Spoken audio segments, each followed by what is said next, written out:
Hello students, today let us discuss our test paper which is on current electricity.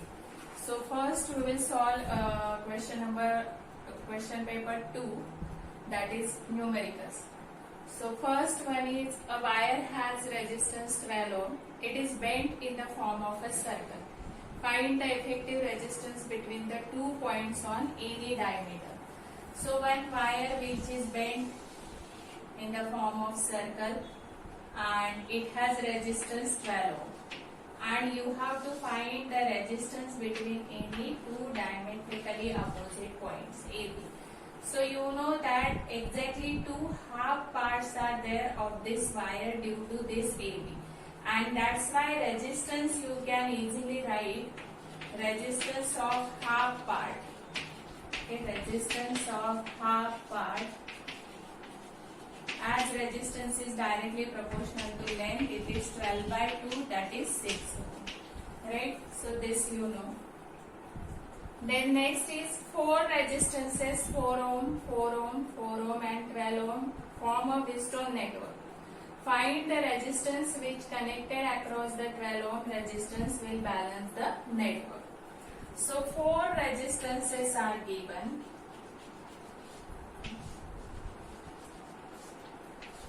4, 4 and 12. 4, 4, 4 and 12. And to balance this network, which resistance should be connected across this 12 ohm? Okay, that is our question. So you know, for balancing of this bridge, if 3 resistances are 4, then this fourth one should be 4. Because you know R1 by R2 is equal to R3 by R4. Means this should be 4. So let us consider the resistance X, which is connected in parallel with this 12 ohm resistance. And the equivalent of this combination should be 4. Right? So you know how to find equivalent combination. So 1 by 4 is equal to, because we know the equivalent resistance of parallel combination. 1 by 12 plus 1 by x. Okay. Now you have to do this calculation and find out x. Okay. So you should know first the balancing condition, and then you can find the any unknown value of that resistance, or you can find the resistance which is to be connected in series or in parallel with that fourth resistance. Then next is a resistance of 5 ohm is connected in the left gap of a meter bridge and 15 ohm in the other gap. Find the position of the balance point from the left gap. Means you have to find the balancing length from left gap. So in left gap, the resistance which is connected, that is, let us consider it as R1 5 ohm, and R2 which is in right gap obviously, so that is 15 ohm. So for this, let us consider length L1, this as L2. So you know balancing condition, because balancing point is of 10. Okay, that is written. So you have to find the length from left end. So R1 by R2 is equal to L1 by L2. So how to write this? So L1 upon 100 minus L1. So R1, R2 it is given 5 by 15 is equal to L1 upon 100 minus L1. 5 1s are 5 3s are 1 by 3 is equal to this. Then you do this cross multiplication and find out L1. So very simple numericals are there. Then next is a potentiometer wire has a length of 2 meter and resistance 10 ohm. It is connected in series with resistance 990 ohm and a cell of EMF 2 volt. Calculate the potential gradient along the wire. What is given here? Length of potentiometer wire is 2 meter. Then resistance of that potentiometer wire is 10 ohm. Okay. And one external resistance, series resistance, that is 990. It is also connected here. And EMF of cell is 2 volt. This is given. Calculate the potential gradient. So you know potential gradient is equal to V by L. where V is IR upon L. So how to calculate I, that you know, E upon R plus RS. So it is 2 upon 10 plus 990. So this is 2 upon 1000, right? So this is your current and you have to find K. So let us substitute this value. So 2 upon 1000 into your L is 2 meter and what is R? R is 10. Okay. Solve this, you will get your potential gradient. Okay. K.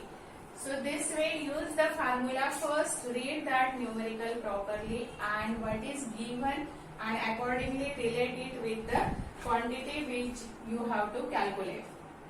Then next is one circuit is given. Okay. And in that circuit you are supposed to find current through 1 ohm resistance. ये निकालना है आपको, है तो ये circuit दिया हुआ है यहाँ पर, ये 1 ओम रेजिस्टेंस है, यहाँ पर 3 ओम का रेजिस्टेंस है और यहाँ पर 2 ओम का है, राइट। ये एक सेल है और यहाँ पर ये रेजिस्टेंस है। So 3 ohm, then this is 3 ohm, okay, this is 1 ohm, this is 2 ohm, 6 volt, 9 volt. Okay. A, E, B, C, F, D. These names are given. You have to find current through 1 ohm resistance. So first find the direction of current. Now here sometimes you will get the value of current negative also. We have solved that sum. So this is nothing but the self-correcting nature of Kirchhoff's law, because if we get the value of current negative according to the assumed direction of current, then from that value it is clear that the current is exactly in opposite direction to that of the assumed direction. तो ये Kirchhoff's law हमें एक self correcting nature है इसका कि ये direction हमें अपने आप दे देता है, राइट। तो इसलिए तुम्हें डायरेक्शन जो देना है अकॉर्डिंगली, ये कनेक्शन है वैसे यू कैन गिव दैट। तो ये I1 है सपोज हमारा, ओके, तो यहाँ तक I1 आ रहा है, राइट। ये है I2, तो ये I2। अभी यहाँ पर कितना हो जाएगा ये, तो I2 माइनस I1, ओके, ये I2 आ रहा है और इस I2 में से I1 यहाँ पर जा रहा है, तो ये I2 माइनस I1, ओके, और ये हो जाएगा I2 minus I1 plus I1 means I2। तो ऐसे ये करंट हमें निकालना है, means you have to find I2 minus I1, ये आपको निकालना है, राइट। तो यहाँ पर अभी किरचॉफ्स लॉ लगाना है तुम्हें। ये लूप है पहला लूप, AEFDA, तो क्या आ जाएगा -6, okay, then here it is +1 into minus, okay, -1 into I2 minus I1, right, because in the direction of current, and then here +3I1 is equal to 0.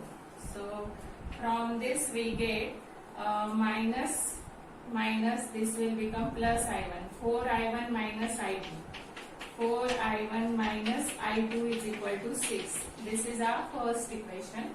And in loop E, B, C, F, E, okay, you can take any direction of tracing of loop, okay. It is not necessary that we have to solve this according to this direction only, okay. So here EB means it is I2 and 2, so 2I2, right. Value of resistance is 2. Then here it is -9, right, and here it is plus 3I2 is equal to 0. One more resistance is there, that is plus 1 into I2 minus I1 is equal to 0. So 2I2 minus 9 plus 3I2 plus I2 minus I1 is equal to 0. So from this we get 3 plus 2, it is 5 and 6, right? So 6 I2 minus I1 is equal to 9. This is our second equation. So solve these two simultaneous equation. You will get values of I1 and I2, and from that you have to find current through 1 ohm resistance. So subtract I1 from I2, because I2 minus I1, this current is flowing through this 1 ohm resistance, right? ये current flow हो रहा है, इसलिए I2 I1 के values मिलने के बाद ये करना है तुम्हें. और अगर ये निगेटिव आ रहा है means your direction of current is F2E, right? And if you are getting positive means whatever assumed direction of current is there in our circuit, that is nothing but correct. Okay, so accordingly you can write your answer. Then next,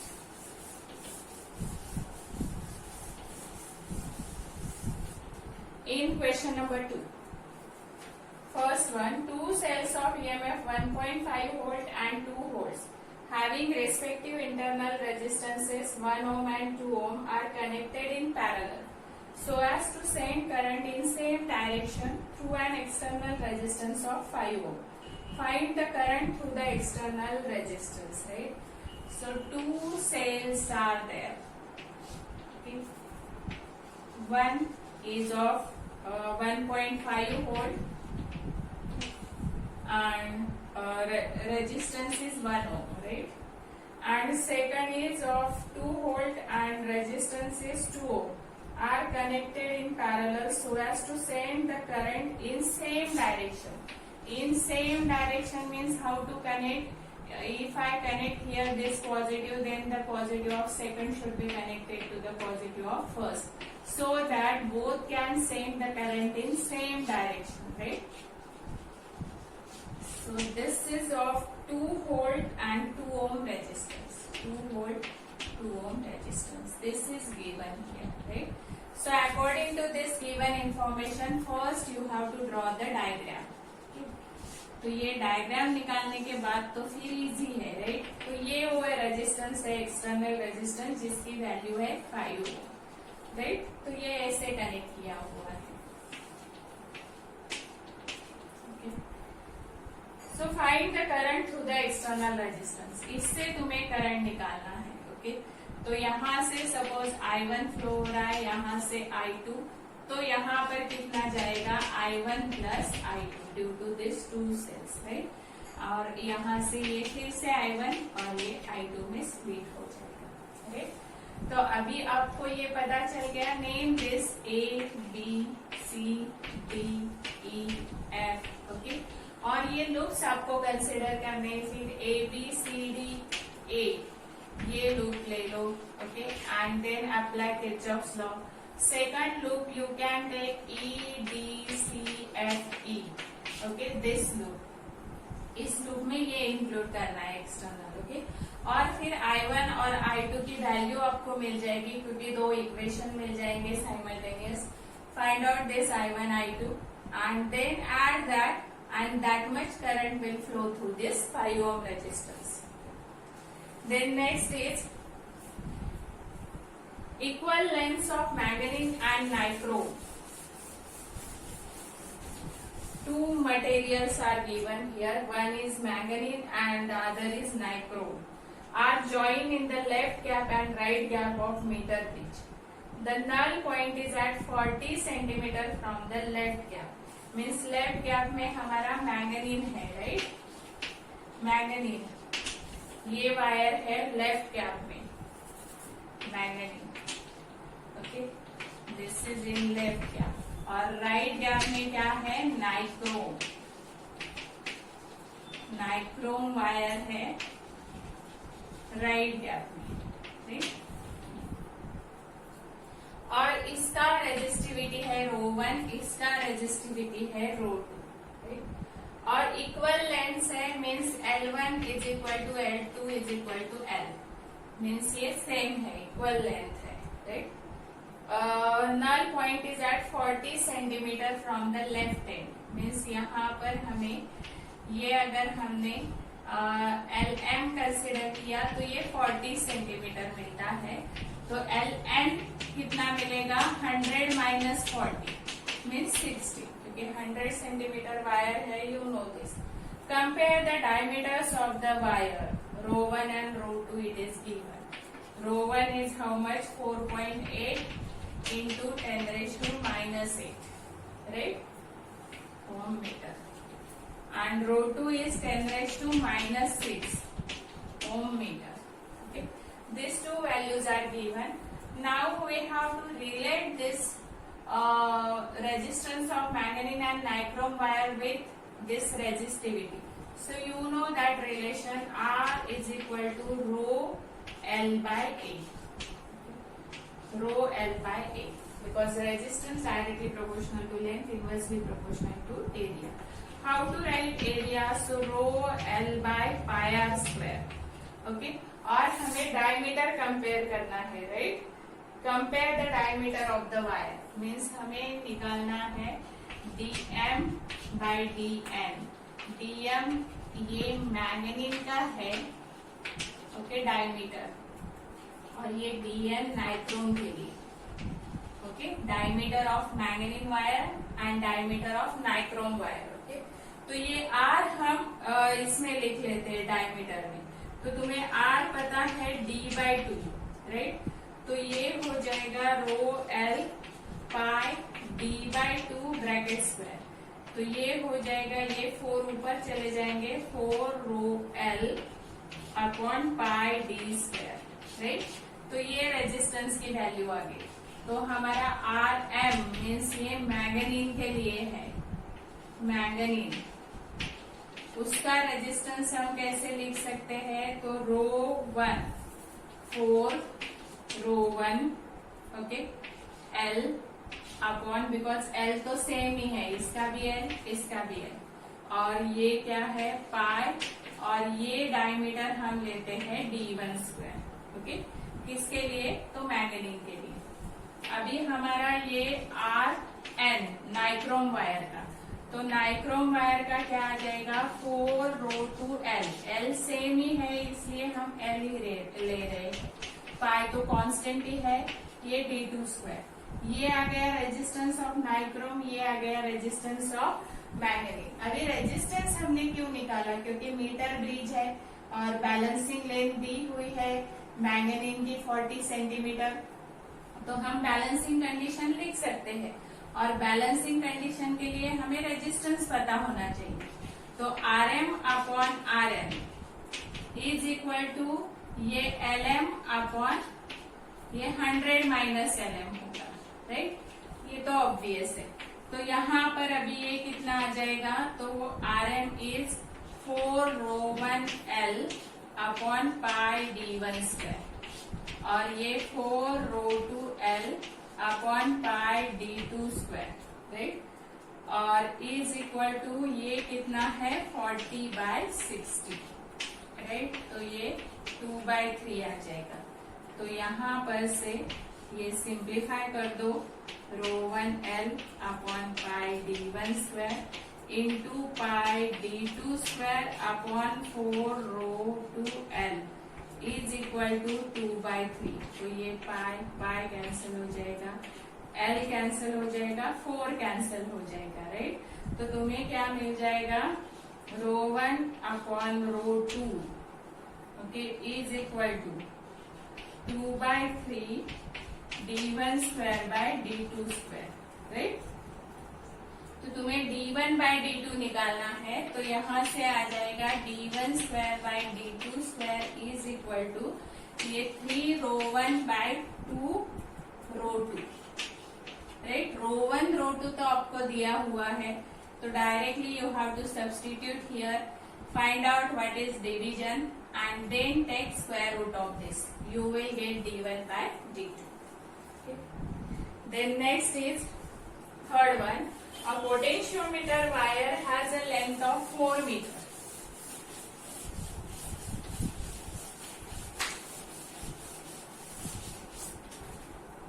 A potentiometer wire has a length of 4 meter and resistance 4 ohm. Means length दिया है 4 meter, resistance of potentiometer wire भी 4 ओम है. What resistance must be connected in series with the wire with an accumulator of EMF 2 volt? Means EMF 2 volt का लगाया हुआ है. So as to get the potential gradient of 10 raised to minus 3 volt per centimeter. हमें इतना potential gradient मिलना चाहिए, right? तो क्या पूछा है? What resistance must be connected in series with wire.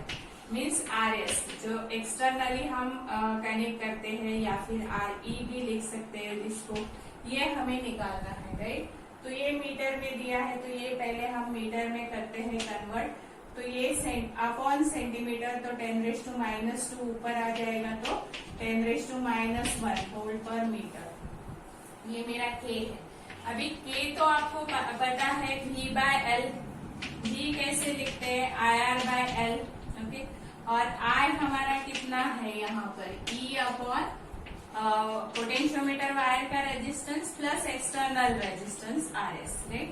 तो ये यहाँ पर हमें E पता है 2 और R पता है 4 प्लस RS ये कैलकुलेट करना है. ओके. और यहाँ पर R और L पता है हमें, K भी पता है. तो 10 raise to minus 1 is equal to I की वैल्यू सब्स्टिट्यूट कर दो, 4 प्लस RS, राइट? और यहाँ पर R कितना है हमारा? 4 ओम, राइट? और ये L कितना है? 4. तो ये यहाँ पर ऐसे है, राइट? अभी ये तुम्हें कैलकुलेशन करना है and you have to find this RS. So calculation is very easy. Do it, you will get your answer. Then next is two diametrically opposite points of metal ring are connected to two terminals of left gap of meter bridge. Left gap of meter bridge. In the right gap, resistance of 15 ohm is introduced. If the null point is obtained at a distance of 40 centimeter in left gap, find the resistance of the wire bent in shape of ring. Okay. एक wire है जो ring के shape में, ये wire connect की हुई है एक गैप में, राइट? ये आपका वायर है AC. यहाँ पर ये B पॉइंट है, राइट? ये गैल्वेनोमीटर, ये बैलेंसिंग लेंथ दिया है 40 सेंटीमीटर. ओके. और इस गैप में आपको दिया है 15 ओम का रेजिस्टेंस कनेक्ट किया हुआ है. कितना? 15 ओम. तो आपको क्या निकालना है? इस वायर का रेजिस्टेंस निकालना है. Find the resistance of the wire. इस वायर का रेजिस्टेंस निकालना है, तो इस वायर का रेजिस्टेंस हम X सब्स्टिट्यूट कर देते हैं, right? Let us consider resistance of this wire. Consider resistance Bx. Full wire का जो सर्कुलर शेप में बेंड की हुई है, उसका फुल वायर का रेजिस्टेंस हमने X सब्स्टिट्यूट किया. अभी देखो ये एग्जैक्टली कैसे कनेक्ट की हुई है. Diametrically opposite means exact 2 half parts ये पैरेलल हो गए. ओके. यहाँ पर अगर मैंने ये नाम दे दिया कि PQ, तो PQ इन 2 पॉइंट में ये एक हाफ पार्ट है, ये एक हाफ पार्ट है, तो दोनों पैरेलल में है, राइट? तो यहाँ पर अगर मेरा टोटल X है, तो ये X/2 हो गया, ये X/2 हो गया, और दोनों पैरेलल में है. X/2 parallel with this X/2. तो अभी इसका इक्विवेलेंट हमें निकालना है, राइट? तो R इक्विवेलेंट इसका कितना आ जाएगा? तो तुम्हें पता है parallel combination 1 upon R equivalent is equal to 1/X/2 upon 1/X/2, क्योंकि एक हाफ पार्ट का X/2 है, right? So here 1 upon R equivalent is equal to 2/x plus 2/x. तो ये कितना आ जाएगा? 4/x. तो R equivalent कितना हो गया? x/4 reciprocal. तो ये हमारा कनेक्ट किया हुआ है यहाँ पर, राइट? x/4. और यहाँ पर 50, ये 40 है, तो ये ऑब्वियसली 60 है. अभी आपको सब कुछ पता है, बैलेंसिंग पॉइंट यहाँ पर आ जाता है, ये दिया है उन्होंने, तो बैलेंसिंग कंडीशन लगा दो। तो यहाँ का रेजिस्टेंस मेरा कितना है, x/4 और यहाँ का कितना है 15, तो मुझे यहाँ की लेंथ मिलती है 40, तो ये है 60, राइट, ये 2 3, तो x/15 4 60, right, is equal to 2/3। अभी ये सॉल्व करो, आपको x की वैल्यू मिल जाएगी और x की वैल्यू आपको निकालनी है, which is resistance of that wire, right. Then next is one last sum which is related with potentiometer. तो पोटेंशियोमीटर वायर का सम है, सिंपल सम है। देखो, figure shows a potentiometer circuit for comparison of two resistances, right. तो यहाँ पर फिगर दिया हुआ है पोटेंशियोमीटर का, जिसमें ये AB वायर है पोटेंशियोमीटर की और ये प्राइमरी सर्किट में एक सेल दिया हुआ है, राइट, E, जिसका EMF है E।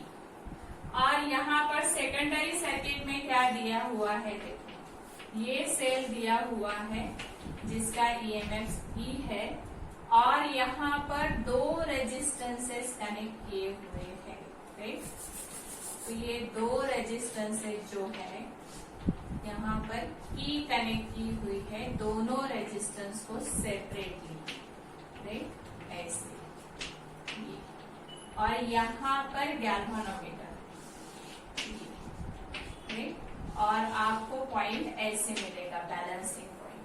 तो ऐसे सर्किट दिया हुआ है, तो एक रेजिस्टेंस है R, दूसरा है X, ये दिया हुआ है। अभी देखो क्या दिया है, the balance point with the standard resistor R is equal to 10 is found to be 58.3, okay.